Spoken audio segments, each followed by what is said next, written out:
Le village de Kona dormait toujours tôt. Quand le soleil disparaissait derrière la savane, même les chiens se taisaient, comme s'ils savaient que la nuit n'aimait pas le bruit. Au centre du village se dressait un immense fromager, si ancien que ses racines sortaient de la terre comme des serpents figés. Les anciens disaient que cet arbre gardait la mémoire du village, et que ceux qui y murmuraient des mensonges finissaient toujours par s'y perdre. C'est là que Sadio et Keba avaient grandi, deux amis inséparables depuis l'enfance. Ils partageaient tout, les jeux, la faim, les secrets. Quand on voyait l'un, l'autre n'était jamais loin.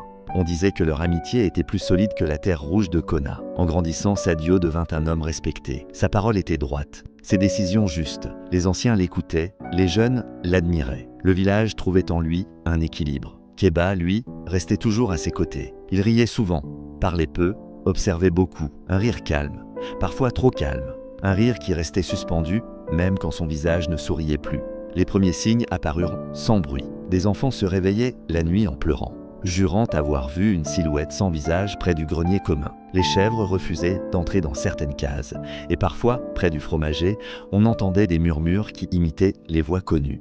Sadio n'y prêta pas attention. Il faisait confiance. Keba, lui, écoutait toujours. Puis les réserves commencèrent à disparaître. Pas assez pour alerter, juste assez pour semer le doute. Les regards changèrent. Les conversations se firent basses, et chaque fois qu'un problème surgissait, Keba était là, pour consoler, pour calmer, pour rappeler que la vérité devait sortir, même si elle faisait mal. Une nuit sans lune, une vieille femme suivit des pas près du grenier, des pas qu'elle connaissait depuis des décennies. Elle vit une silhouette creusée, lentement. La lune glissa entre les nuages et éclaira un visage familier. Elle reconnut Keba, mais le sourire qu'elle vit ne lui sembla pas humain. Elle recula sans un mot, et le fromager craqua doucement, comme s'il avait entendu. Le lendemain, les accusations tombèrent comme une maladie. On murmura que Sadio volait, que Sadio mentait, que Sadio cachait quelque chose. Les regards qu'il croisait n'étaient plus les mêmes. Même le silence semblait l'accuser. Keba posa une main sur son épaule et dit d'une voix douce « Je suis désolé mon frère, la vérité doit sortir ». À cet instant précis, Sadio comprit.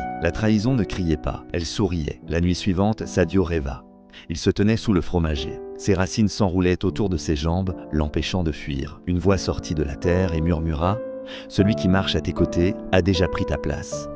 À son réveil, ses ongles étaient noirs de terre. La vérité éclata. Quelques jours plus tard, on découvrit près du fromager des objets volés, des réserves cachées, des talismans brisés. Les traces menaient toujours au même endroit, toujours au pas de Keba. Pris, il ne cria pas. Il sourit simplement et dit « Je voulais être toi ». Et le village m'a aidé sans le savoir. Sadio quitta Kona à l'aube, sans se retourner. Keba resta, mais plus personne ne s'assoit près de lui, car la nuit, quand le vent traverse les branches du fromager, certains jurent entendre un rire étouffé, même quand Keba dort, car l'ennemi frappe de face. Mais la vraie horreur sourit, t'appelle par ton prénom et connaît déjà toute ton histoire. Si tu aimes ce genre d'histoire, abonne-toi, like, partage et bienvenue à tous les nouveaux.